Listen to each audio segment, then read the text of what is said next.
এই বিথি আপু, জি ভাইয়া, আপনি নাকি লাইভ কেক বিক্রি করেন?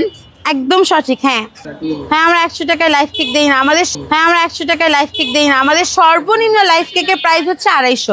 আপনি যদি 250 শুনেন, আগারগাঁয়ে 100 টাকার বেশি কেকের দাম নাই। এটার দামই আছে ভাইয়া 45 টাকা। আমি আপনাকে 100 টাকায় কিভাবে দিব আরে আপু, বলেন? এটা তো আমি নিয়ে আসছি, আপনি শুধু বানাই দেবেন 100 টাকা। আমরা পারবো না ভাই, আমরা 100 টাকায় লাইফ কেক দেই না। কয় টাকা লাগবে? 150 লাগবে ভাই। আপনার আরো 150 টাকা বাড়াইতে হবে 100 টাকা থেকে। মানে 250 টাকার নিচে হবে না? হবে না। কেন, এর ভিতর কি দেন যে 250 টাকা দিতে হবে? আমরা এর ভিতরে এই যে এরকম প্রিমিয়াম চকলেট গুলা ইউজ করি ভাইয়া, এগুলো ইউজ করি। এইটা দিব, তারপর হচ্ছে আপনাকে এই চকলেটটাও দিব, দেন আপনাকে হচ্ছে এই চকলেটটাও দিব। এত কিছু দিয়ে ভাইয়া কিভাবে হচ্ছে 250 টাকায় দিব বলেন তো? পারবো না ভাইয়া। পারবেন না? না।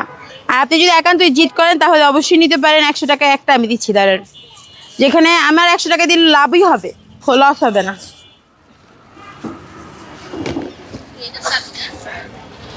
এই যে 100 টাকায় দিছেন? জি ভাইয়া, 100 টাকায় পারফেক্ট কম্বো ফর ইউ। এটা অপমান করলেন না? অপমান না ভাই, আপনি যখন সবগুলো মিলে চাচ্ছেন তো আপনার সবগুলোর দামই দেওয়া লাগবে। আপনি যেহেতু 100 টাকা যাচ্ছেন তো আমি 100 টাকা যেটা পারবো সেটাই তো দিব। প্রিয় বন্ধুরা দেখেন, এই আমাকে 100 টাকা দিচ্ছে বিথি আপু, এটা আসলে কিন্তু রীতিমতো অন্যায় হয়েছে। অন্যায় হয় না আপু? অন্যায় হয় না ভাই। আপনি কেন, আপনি আমার 250 টাকা দামের জিনিস হচ্ছে 100 টাকায় যাবেন? 100 টাকায় যেটা পাবেন সেটাই দিয়েছি। আপু এটা আমি নেবো না, ধরেন আপনার প্রয়োজনে 250 টাকা দিয়েই খাবো, আপনি বানান 250 টাকা দিয়ে বানান। ঠিক আছে, এখন বানাচ্ছি।